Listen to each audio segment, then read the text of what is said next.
Selamat sore, apa kabar pemirsa TVR Parlemen dimanapun Anda berada. Berjumpa lagi dalam program TVR 17 bersama saya Umam Hidayat.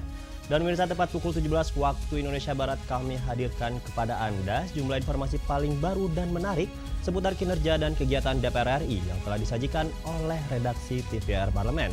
Pemirsa TVR Parlemen, inilah TVR 17 selengkapnya.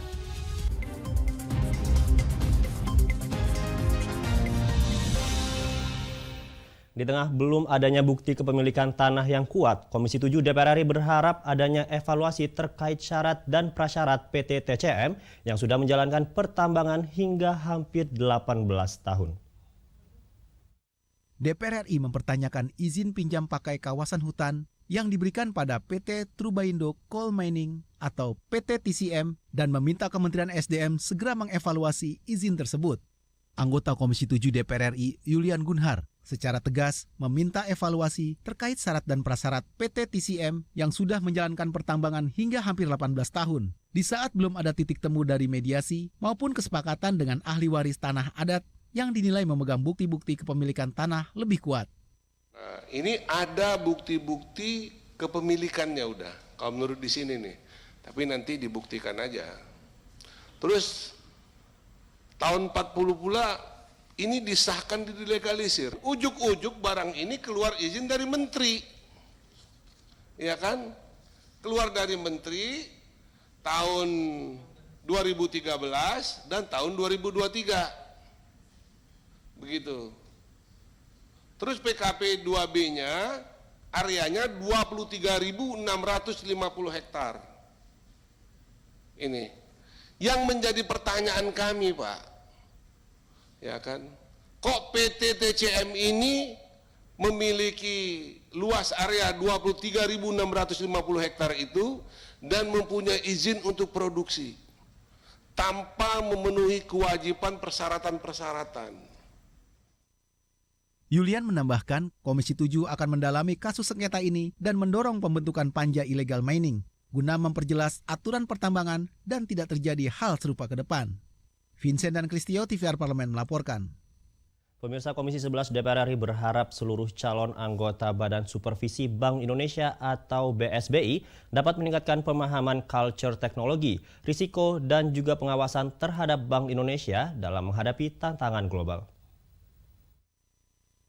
Komisi 11 DPR RI mendorong para calon anggota Badan Supervisi Bank Indonesia atau BSBI dapat mengimplementasikan teori dan gagasan yang disampaikan serta membawa perubahan besar guna meningkatkan kinerja BSBI yang lebih baik dalam pengawasan terhadap kinerja Bank Indonesia. Anggota Komisi 11, Gus Irawan Pasaribu mengatakan, uji kelayakan dan kepatutan dilakukan guna memperbaiki dan mengoptimalkan kinerja Bank Indonesia seiring dengan bertambahnya fungsi dan tugas Bank Indonesia. Gus Irawan meminta seluruh calon anggota BSBI meningkatkan pemahaman culture teknologi, resiko, dan pengawasan terhadap Bank Indonesia dalam menghadapi tantangan global. Nah, karena itu sesuai dengan Undang-Undang P2SK, itu fungsi BI itu sekarang bertambah, bahwa BI ya mengurusin moneter, sistem pembayaran, inflasi, tetapi sekarang juga BI dituntut untuk berkontribusi bagi pertumbuhan ekonomi yang berkualitas. Nah, karena itu Badan Supervisi ini menjadi semakin penting keberadaannya. Nah, karena itulah kemudian kita lakukan fit and proper ini untuk memilih calon-calon terbaik. Seiring dengan perkembangan teknologi, Gus Irawan mendorong para calon anggota meningkatkan pemahaman substansi terkait situasi keuangan dan kompetisi global. Ia berharap dengan ditingkatkannya hal tersebut, BSBI dapat meningkatkan fungsi Bank Indonesia sebagai the last research pada situasi moneter dan mampu mendorong Bank Indonesia semakin solid, kuat di tengah persaingan global yang kompleks dan ketat. Adit dan Julian, TVR Parlemen melaporkan. Pemirsa, Komisi 3 DPR RI mendorong Korps Lalu Lintas Kepolisian Negara Republik Indonesia atau Korlantas Polri untuk meningkatkan penggunaan teknologi informasi yang dinilai dapat memudahkan akses masyarakat terhadap layanan Korlantas serta meminimalisir potensi penyelewengan dalam pengerjaan tugas. Sebagai upaya memudahkan masyarakat dalam pengurusan surat berkendara, Korps Lalu Lintas Kepolisian Negara Republik Indonesia atau Korlantas Polri membuat beberapa program prioritas berbasis digital, seperti e-BPKB, dan Similink Online. Menurut anggota Komisi 3 DPR RI, Johan Budi Sabto Pribowo, penggunaan teknologi informasi akan memudahkan akses masyarakat terhadap layanan Korlantas, serta meminimalisir potensi penyelewengan dalam pengerjaan tugas. Menurut saya perlu didukung ya, agar masyarakat lebih mudah misalnya memperoleh SIM atau berurusan dengan kepemilikan kendaraan misalnya, atau berlalu lintas yang ada di jalan gitu. Tapi tadi pesan saya kemajuan teknologi, perbaikan sistem, bahkan digitalisasi data, saya kira bagus juga itu. Tentu harus diikuti oleh personnya kan, orang yang menjalankan itu. Itu juga perlu dilakukan pengawasan atau perbaikan-perbaikan dalam kaitan dengan memberi pelayanan kepada masyarakat. Adapun program prioritas Korlantas Polri yang lain diantaranya e-Drivers, e-Evis, Face Reconnection, dan sentralisasi sistem SIM. Johan Budi berharap dengan adanya program tersebut dapat mengurangi kecurangan oknum aparat, membuat masyarakat lebih disiplin, dan dapat meningkatkan capaian PNBP Korlantas Polri. Andini dan Ade, TVR Parlemen melaporkan. Rapat Pleno Badan Legislasi DPR RI menyetujui rancangan undang-undang atau RUU perubahan kedua Undang-Undang Nomor 6 Tahun 2014 tentang desa untuk menjadi RUU usulan inisiatif DPR. Dan pemirsa, informasinya akan kami hadirkan sesaat lagi. Untuk itu tetaplah di TVR 17.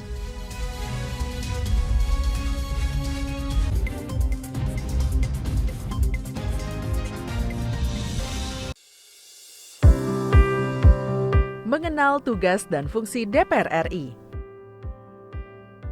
Dewan Perwakilan Rakyat atau DPR adalah lembaga negara yang mewakili aspirasi rakyat. Kehadiran DPR RI merupakan salah satu bukti bahwa Indonesia merupakan negara demokrasi. Sebagai salah satu lembaga perwakilan rakyat, apa saja tugas dan fungsi yang diemban DPR RI? Berdasarkan pasal 20A ayat 1 Undang-Undang Dasar 1945, DPR memiliki 3 fungsi, yakni fungsi legislasi, anggaran, dan pengawasan. Tugas dan wewenang DPR berbeda untuk setiap fungsinya. Yang pertama, fungsi legislasi. Menyusun program legislasi nasional atau prolegnas, menyusun dan membahas rancangan undang-undang, menerima rancangan undang-undang yang diajukan oleh DPD, membahas rancangan undang-undang yang diusulkan oleh Presiden ataupun DPD, menetapkan undang-undang bersama dengan Presiden, menyetujui atau tidak menyetujui peraturan pemerintah pengganti undang-undang yang diajukan oleh Presiden untuk ditetapkan menjadi undang-undang. Yang kedua, fungsi anggaran. Memberikan persetujuan atas rancangan undang-undang tentang APBN yang diajukan oleh Presiden. Memberikan persetujuan terhadap pemindahntanganan aset negara maupun terhadap perjanjian yang berdampak luas bagi kehidupan rakyat yang terkait dengan beban keuangan negara. Menindaklanjuti hasil pemeriksaan atas pengelolaan dan tanggung jawab keuangan negara yang disampaikan oleh BPK. Memperhatikan pertimbangan DPD atas rancangan undang-undang tentang APBN dan rancangan undang-undang terkait pajak, pendidikan, dan agama. Yang ketiga, fungsi pengawasan. Fungsi pengawasan, DPR bertugas melakukan pengawasan terhadap pelaksanaan undang-undang APBN dan kebijakan pemerintah, serta membahas dan menindaklanjuti hasil pengawasan yang disampaikan oleh DPD. Demikian penjelasan tentang tugas dan fungsi DPR menurut undang-undang. Informasi ini dipersembahkan oleh TV dan Radio Parlemen, Biro Pemberitaan Parlemen, dan Sekretariat Jenderal DPR RI.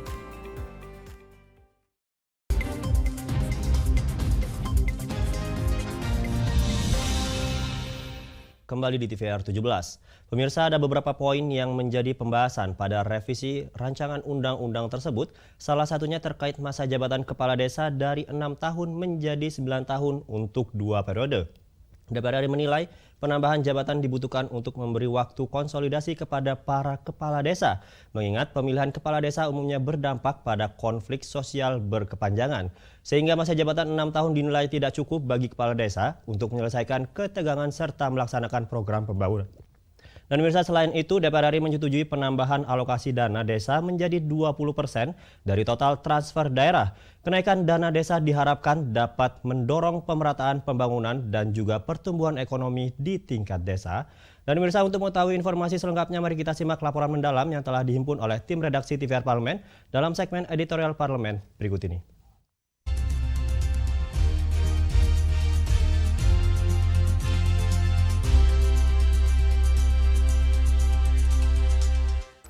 Terima kasih kepada seluruh fraksi yang sudah menyampaikan pandangan dan pendapatnya. Apakah rancangan revisi Undang-Undang Desa dapat kita setujui? Terima kasih.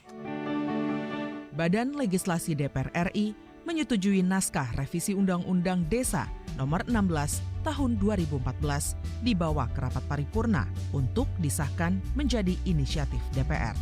Keputusan itu diambil dalam rapat pleno Panitia Kerja Rancangan Undang-Undang Desa, Senin 3 Juli 2023. Wakil Ketua Balek Ahmad Baidowi menyatakan seluruh fraksi setuju menjadikan RUU Desa menjadi usulan inisiatif DPR. Adapun 2 poin krusial yang disepakati dalam RUU itu ialah penambahan masa jabatan kepala desa yang awalnya 6 tahun menjadi 9 tahun, serta kenaikan dana desa sebesar 20% dari total dana transfer desa senilai 70 triliun rupiah di APBN. Nantinya rancangan Undang-Undang Desa ini akan disahkan menjadi RUU inisiatif DPR dalam rapat paripurna. Setelahnya, RUU Desa ini kembali dibahas antara DPR dengan pemerintah sebelum akhirnya disepakati dan disahkan menjadi undang-undang. Pertama, fraksi Partai Demokrat dapat memahami usulan penambahan masa jabatan kepala desa menjadi 9 tahun yang diharapkan dapat meningkatkan kinerja kepala desa sehingga pembangunan desa yang dicita-citakan dapat terlaksana. Fraksi Partai Demokrat menilai peningkatan alokasi dana desa harus diimbangi dengan mekanisme kontrol yang mencakup aspek regulasi dan juga kelembagaan, aspek tata laksana, aspek pengawasan, dan aspek sumber daya manusia agar memperjelas pertanggungjawaban keuangan sehingga dapat memitigasi risiko dan potensi yang tindak pidana korupsi yang dilakukan oleh para pejabat desa. Selain itu, aturan tersebut harus dapat menciptakan iklim good governance dalam pemerintahan desa agar pemerintahan desa dapat berjalan transparan dan akuntabel. Dengan mengucap Bismillahirrahmanirrahim, fraksi Partai Demokrat menyatakan dapat menerima hasil penyusunan rancangan undang-undang tentang desa untuk dibahas di tingkat selanjutnya sesuai mekanisme yang berlaku. Fraksi Partai Demokrat berharap agar revisi dan penyempurnaan undang-undang desa ini dapat mendorong perluasan kesejahteraan bagi seluruh lapisan masyarakat dan menyempitkan disparitas wilayah yang selama ini menjadi tantangan pembangunan nasional. Demikian pandangan fraksi Partai Demokrat terhadap hasil penyusunan rancangan undang-undang tentang desa. Semoga DPR RI dapat terus melahirkan produk legislasi yang berkualitas dan juga sesuai dengan harapan rakyat. Karena harapan rakyat perjuangan Demokrat. Demokrat bersama rakyat memperjuangkan perubahan dan perbaikan. Dengan stabil, dengan baik, ya, jangan dia baru menjabat, ya. Kalau 6 tahun itu kan dia setahun, kata saya tadi, mulai mengimplementasi, merencanakan. Tahun kedua dia mulai mengeksekusi. Tahun ketiga dia sudah mulai lagi pusing lagi, mudah mau pilkades lagi, ya kan. Kalau 6-9 tahun ini kan paling tidak dia tahun ke-8, tahun ke-7, tahun ke-8 dia baru mulai, ya kan. Jadi ada masa waktunya dia menstabilkan pemerintahan desa itu. Karena Indonesia ini kan kalau akan maju ya dimulai dari desa, ya dimulai dari pinggiran, kata Pak Jokowi. Kalau desa maju, insya Allah kecamatan maju. Kalau kecamatan maju, kabupaten kota juga akan maju. Kalau kabupaten kota maju, maka provinsi pun akan maju. Kalau provinsi sudah maju, maka Indonesia juga akan maju. Dan Indonesia akan stabil, rakyatnya akan menjadi sejahtera. Momentum kebangkitan desa yang bermartabat dan mandiri menemukan landas pijaknya dengan adanya revisi undang-undang tentang desa. Desa akan menjadi entitas terdepan dalam segala proses pembangunan bangsa.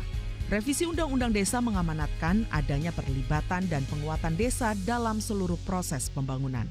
Penerapan revisi Undang-Undang Desa secara konsisten dan bertanggung jawab diharapkan mampu menjadikan desa tampil di panggung utama pembangunan ekonomi nasional.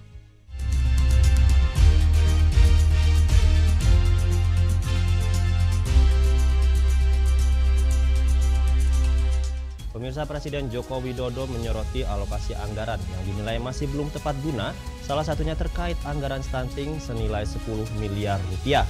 Jokowi menghimbau agar anggaran stunting bisa dirasakan manfaatnya oleh masyarakat dan untuk itu fungsi pengawasan kedepannya harus diperketat. Saksikan informasi selengkapnya, untuk itu jangan kemana-mana, tetaplah bersama kami di TVR 17.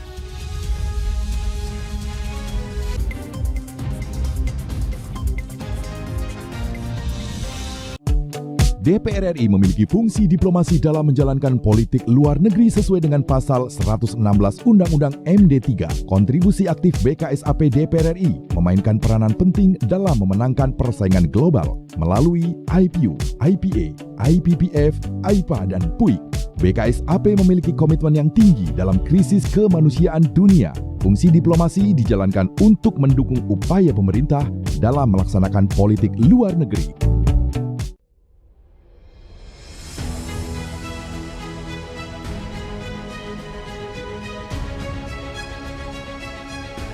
Pemirsa TVR Parlemen, inilah TVR 09 edisi Rabu. Optimis, Indonesia mampu mengatasi ancaman tersebut. Serangkaian peristiwa penting setiap hari di Indonesia. Kami pilihkan topik-topik terkini dengan menyajikan fakta yang dapat dipercaya. Kami hadirkan di layar kaca Anda. Bukan hanya sekedar informasi, tapi menginspirasi bagi kita semua. TVR 09 hadir setiap Senin sampai Jumat pukul 9 pagi hanya di TVR Parlemen. Referensi berita untuk Indonesia.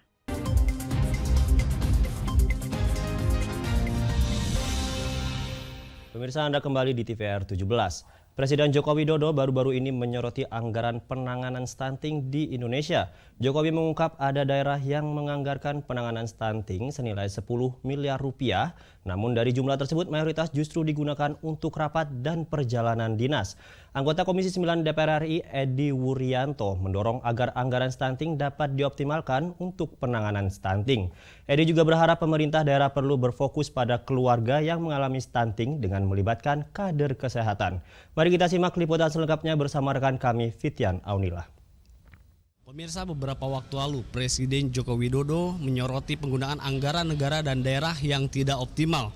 Bahkan banyak anggaran yang digunakan dengan tidak benar, di mana anggaran stunting di salah satu daerah yang mencapai 10 miliar rupiah, sebagian besar hanya untuk perjalanan dinas dan rapat-rapat. Nah, lalu bagaimana penurunan angka stunting yang merupakan program prioritas nasional ini bisa terrealisasi? Nah, untuk membahasnya saya sudah bersama salah satu anggota dari Komisi 9 DPR RI, yaitu Bapak Edi Wuryanto dari fraksi PDI Perjuangan, Pak ya? Ya. Nah, baik Pak, langsung saja nih Pak. Bagaimana nih Pak tanggapannya terkait dengan penggunaan anggaran yang tidak optimal ini, penggunaan anggaran stunting? Ya, saya kira Presiden mengingatkan kita semua ya. Karena stunting ini program prioritas nasional, SDM kesehatan di masa yang akan datang, maka penurunan stunting yang diharapkan 2024 itu 14%, diprediksi tidak akan tercapai. Nah, salah satu penyebabnya adalah komitmen pemerintah pusat, pemerintah daerah, sinkronisasi itu yang belum clear, terutama di dalam penggunaan anggaran. Rata-rata sekarang ya turunnya itu masih di angka ya 24%, mungkin 21%, ada yang 18%, tapi mencapai 14% kecil. Karena itu anggaran yang tersedia itu betul-betul terdelivery dengan baik kepada keluarga yang memiliki risiko stunting. Nah, stunting itu bagian yang tidak bisa dipisahkan dari layanan kesehatan. Sehingga teman-teman daerah, kepala dinas, kepala puskesmas, tenaga kesehatan, setiap desa petanya harus tahu betul, ya, keluarga mana yang stunting per desa, per RT. Setelah itu diintervensi secara spesifik. Apakah pemberian makanan tinggi protein, tinggi kalori, atau yang lain. Nah, anggaran stunting itu mestinya harus terdelivery sampai ke situ. Untuk intervensi spesifik. Intervensi yang sensitif, apalagi rapat-rapat yang tidak penting, itu dikurangi. Wong petanya jelas loh. Sehingga saya mengamati, mari para kepala daerah fokus keluarga stunting di mana didatangi tenaga kesehatan, maksimalkan kader kesehatan, day to day, hari ke hari, pastikan makanan sampai mulut ibu hamil, mulut bayi, mulut calon pengantin, sehingga secara signifikan stunting itu bisa turun. Gunakan resources nutrisi yang ada di wilayahnya masing-masing. Karena Indonesia ini kaya, kearifan lokal makanan itu banyak sekali. Saya mengambil contoh misalnya Blora, itu ada kelor. Kelor ini kan power nutrisi, ada di lingkungan mereka. Disentil sedikit saja, kalau ibu hamil masak sayur kelor setiap hari, masuk ke mulut keluarga risiko stunting, diprediksi itu akan selesai. Nah, karena itu jangan muter-muter, duit kita akan terbatas. Kalau hanya 20% yang sampai ke mulut bayi, mulut ibu hamil, mulut calon pengantin, ya mana akan selesai stunting ini. Jadi saya berharap betul pemerintah daerah betul-betul mengawasi dana-dana yang terbatas untuk stunting itu sampai kepada keluarga yang punya risiko stunting. Dengan begitu ada penurunan signifikan terhadap angka stunting di Indonesia. Kalau menurut Bapak sendiri, penggunaan dana 3 miliar untuk rapat-rapat dan 3 miliar lagi untuk perjalanan dinas, nah itu emang sudah ideal atau bagaimana Pak tanggapannya? Ya, orang Indonesia kan sukanya rapat, tapi nggak pernah turun. Kalau rapat melulu nggak mau turun, nah apa gunanya? Jadi rapatnya di rumah keluarga stunting itu loh. Kan sistem kesehatan kita yang sudah berbasis layanan kesehatan primer, ada posyandu, ada kader kesehatan, bertemunya antara kader kesehatan dan tenaga kesehatan di keluarga, ini yang difokuskan. Rapat-rapat tidak terlalu penting lah, apalagi sekarang ada Zoom meeting, ada macam-macam.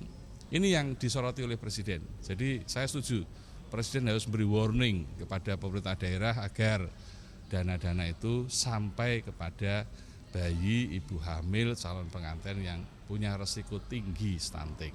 Nah, lalu dengan adanya penggunaan dana yang tidak optimal ini Pak, apa yang harus dilakukan oleh pemerintah nih Pak?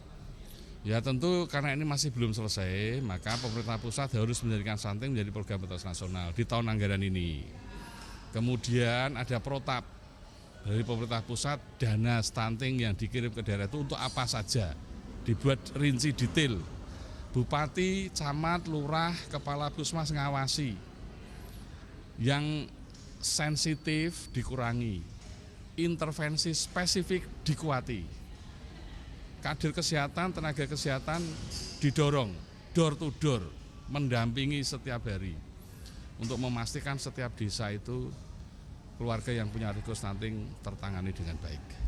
Baik, terima kasih Bapak. Pemirsa, demikianlah wawancara saya bersama dengan Bapak Edi Wuryanto dari anggota Komisi 9 DPR RI, fraksi PDI Perjuangan. Tadi ada beberapa poin yang disampaikan bahwa angka stunting di Indonesia ini masih cukup minim penurunannya, yakni masih di angka 24%. Nah, tadi Edi juga menyampaikan bahwa meminta kepada pemerintah untuk segera mengusut atau menyelesaikan kasus ini dan agar kasus stunting ini bisa terrealisasi dengan baik. Baik, demikian yang dapat saya laporkan. Saya Fitian Onillah, kembali ke studio. Selanjutnya pemirsa, apa saja yang menjadi topik perbincangan di media online pada hari ini? Usai jeda tetaplah di TVR 17.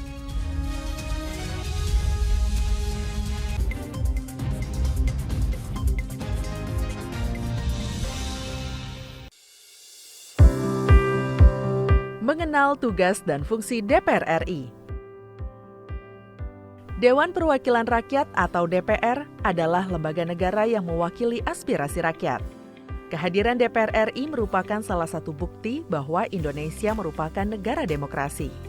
Sebagai salah satu lembaga perwakilan rakyat, apa saja tugas dan fungsi yang diemban DPR RI? Berdasarkan pasal 20A ayat 1 Undang-Undang Dasar 1945, DPR memiliki 3 fungsi, yakni fungsi legislasi, anggaran, dan pengawasan.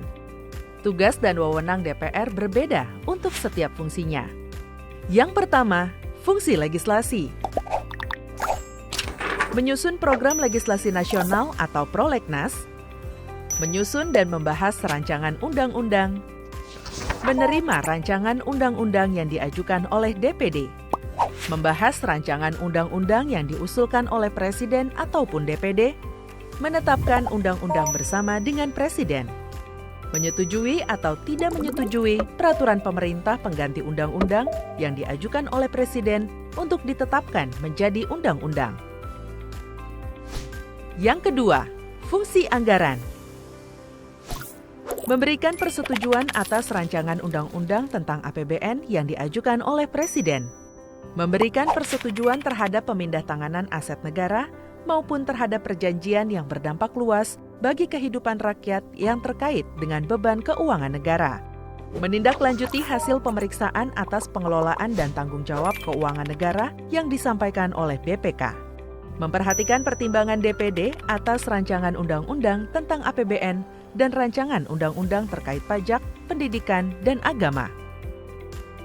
Yang ketiga, fungsi pengawasan. Fungsi pengawasan, DPR bertugas melakukan pengawasan terhadap pelaksanaan Undang-Undang APBN dan kebijakan pemerintah, serta membahas dan menindaklanjuti hasil pengawasan yang disampaikan oleh DPD. Demikian penjelasan tentang tugas dan fungsi DPR menurut Undang-Undang. Informasi ini dipersembahkan oleh TV dan Radio Parlemen, Biro Pemberitaan Parlemen, dan Sekretariat Jenderal DPR RI.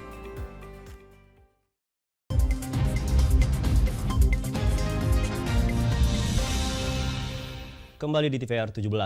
Pemirsa TVR Parlemen, kali ini kita masuk ke segmen media nasional. Mari kita simak isu apa saja yang menjadi sorotan media serta tanggapan dari sejumlah anggota Dewan bersama rekan kami, Zia Ulbar.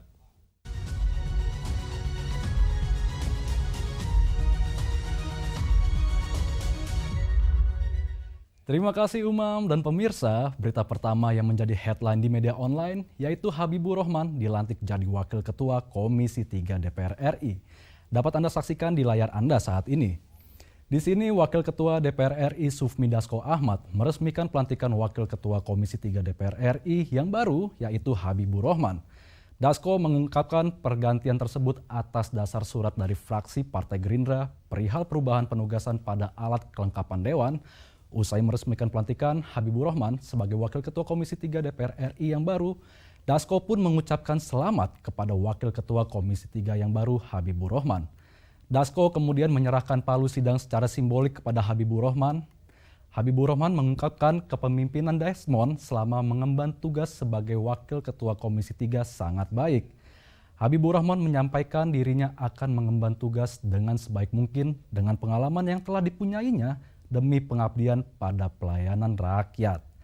Dan pemirsa, berita selanjutnya yang menjadi headline di media online yaitu Banggar DPR RI setuju postur makrofiskal tahun 2024. Di sini Badan Anggaran DPR RI menyetujui postur makrofiskal dijadikan sebagai acuan pembahasan rencana anggaran pendapatan dan belanja negara tahun 2024. Hal ini disampaikan oleh Wakil Ketua Badan Anggaran DPR RI Cucun Ahmad Syamsur Rizal dalam rapat paripurna DPR RI ke-28 masa persidangan 5 tahun sidang 2022-2023. Pendapatan negara pada tahun 2024 sebesar 11,88 sampai 12,38% terhadap domestik bruto dari usulan KEM PPKF sebelumnya berada di kisaran 11,88% hingga 12,38%.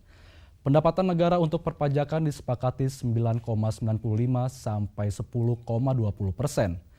Untuk belanja negara disepakati 14,3 sampai 15,1%. Belanja negara mencakup pusat di level 10,49 sampai 11,37% terhadap PDB serta transfer ke daerah di level 3,55 sampai dengan 3,65% terhadap PDB. Dan pemirsa, itu tadi headline di media online pada hari ini terkait Habibur Rahman dilantik jadi Wakil Ketua Komisi 3 DPR RI. Serta Banggar DPR RI setuju postur makrofiskal tahun 2024. Sekian dari saya, kembali ke rekan Umam.